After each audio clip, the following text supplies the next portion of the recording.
Hey everybody, thanks for stopping by Gregsbeerreviews today. Let's go see what's in the fridge today.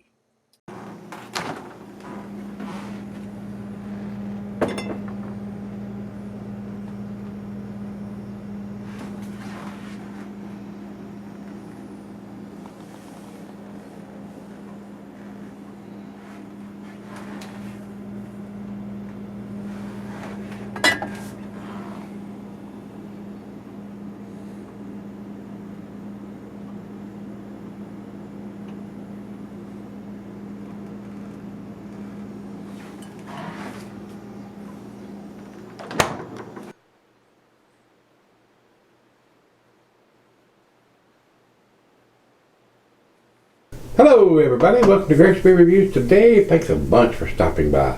Guys, this is Butte Curtis, Will Wheaton, Greg Cook, Stone Farking Wheaton Woot Stout. Guys, I've got a bunch of big bottles of this stuff that I've accumulated over the years. This was sent to me by Mr. Fudge in that monster beer mail package he sent, and he says it's 11.5% with pecans, wheat, and rye. It's in a little 12-ounce bottle, and it does have 2018 version written on the top of the bottle here on the label. And it says ale brew with pecans, wheat, and rye, 1/4 aged in bourbon barrel, 11.5%. So, and I've got some 22-ounce bombers that I've been sent over the years, and they are cellaring in the closet, and we will probably get to those sometime in the next couple of months because the beer fridge and closet is running thin, so we're going to start getting into some of these bigger beers and start reviewing some of this stuff, since I don't have any IPAs or double IPAs or any other beers. We've run through those, and we're going through what's in the closet and what's in the cellaring fridge, and when it's done, it's done. It says here it's rotating availability. I don't think they do it more than once a year. I'm not sure about that. Untapped has the 2018 edition listed, where Beer Advocate clumps them all together. This one is on Untapped listed as a 2018 edition, 45 IBUs. And of course, being a 2018, it's no longer being produced. It's a retired beer. I'm sure they're probably either have already or getting ready to release the 2019 edition. Commercial description is very long. Bear with me here, guys. Front and center this year is a result of Will's creative machinations, taking the art direction duties with world-renowned fantasy artist Joe Jusko, representing our gargoyles' triumph over the evils in the world of beer. What a bunch of hogwash that is. 6 years into this amazing Woot Stout legacy, I continue to be stunned and humbled by the response of our fans. Sure, it's an amazing, delicious mash of Russian Imperial Stout, partially inspired by Kentucky Derby's Pie of Drew's home state. And speaking of Drew, we asked him to lean into two of his strengths, drinking Woot Stout and chatting up a storm. So this year, he'll MC our widely nerd-nominous celebration of beer and geekery known as HopCon Woot Stout release party held annually in San Diego's Comic-Con. Not sure, but I think I heard or seen on TV that they just had that. I'm not sure. The nerd lives in all of us. Maybe not. Celebrate it. Now is the golden age for us lovers of awesome things. We're here, we're vast, and we've got great taste. This beer is an ode to you, fellow nerd. So everything that I've got previously has been in a 22-ounce bomber. Mr. Fudge sent me this one. It was a 12-ounce, so now they probably realize that they can put it in a 12-ounce instead of 22 and charge you the same price. Yeah, that's how that works. Once it gets a following, they can downsize it and charge you the same amount. That's how that works. With that being said, let me mark this off the list. And he has sent me a couple of beers in this Monster Beer Mile package that I have done recently that I'm not going to do anytime soon. So just a heads up to him. Like the bourbon barrel and the 1050, I have recently done those beers, so I am going to cellar those for a while.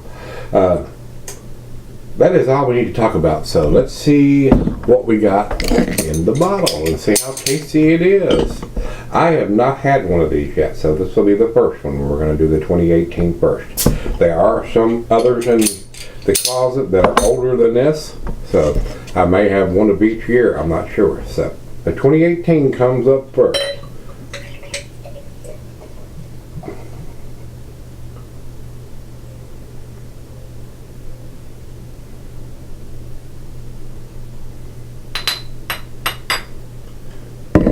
And for all you guys that don't know who Will Wheaton is, he was the boy who played in Star Trek Voyager. Look it up. You'll see who he is. About a quarter finger of head on that pour. Pitch black, guys. Dark as night. Very reminiscent of what a stout usually and should look like, in my opinion. To the nose we go. Rich roasted malt. Black molasses. A little bit of bittersweet chocolate. I'm not getting any coffee on the nose right now, and I'm not getting any bourbon on the nose right now. That may be in the taste, and it may come out if I don't taste it now as it warms up, which we will do, like we always do. A nice smelling stout. Smells very nice. So let's dive in. Cheers, everybody. Cheers, Mr. Fudge. Thank you, sir.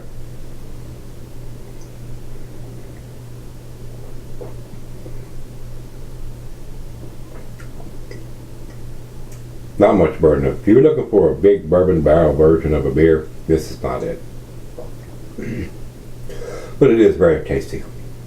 Big time roasted malt, caramel toffee, black molasses, slight hint of some bittersweet chocolate. We might get some dark fruit as it warms up, but not much bourbon. If only 25% of it was done in bourbon barrels and they blended this beer, it's not going to present a big bourbon taste. That's maybe what they were after.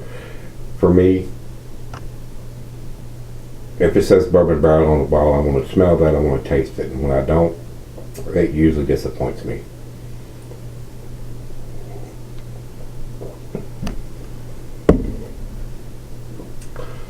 For it to have bourbon barrel aged, but it does say 1/4 aged, so they're only putting 1/4 of it that's been bourbon barrel aged into the bottle.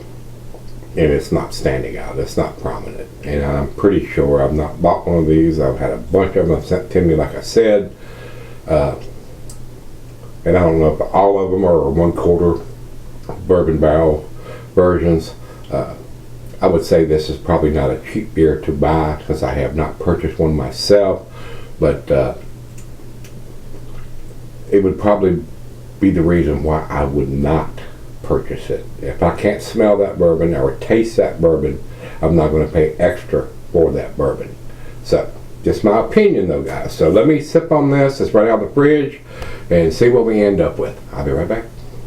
Alright guys, I'm back. Been sipping on it about 45 minutes. Other than the bourbon notes being very subdued, of course I've only blended 1/4 of it with the regular beer. If you're expecting big bourbon notes, you'll be disappointed here on this one, guys. But it is a well-made beer for 11.5%. Alcohol is very well hidden. It's a well-made beer.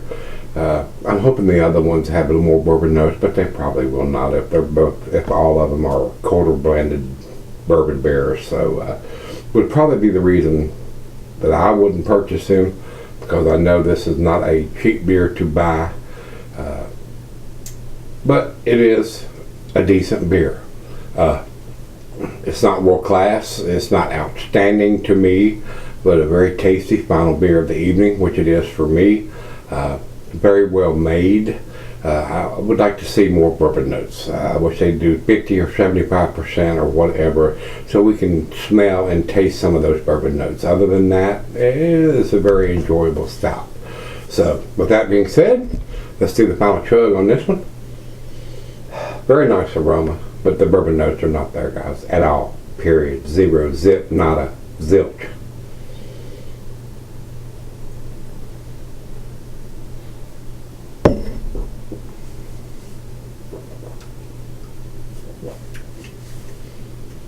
You really have to search for them.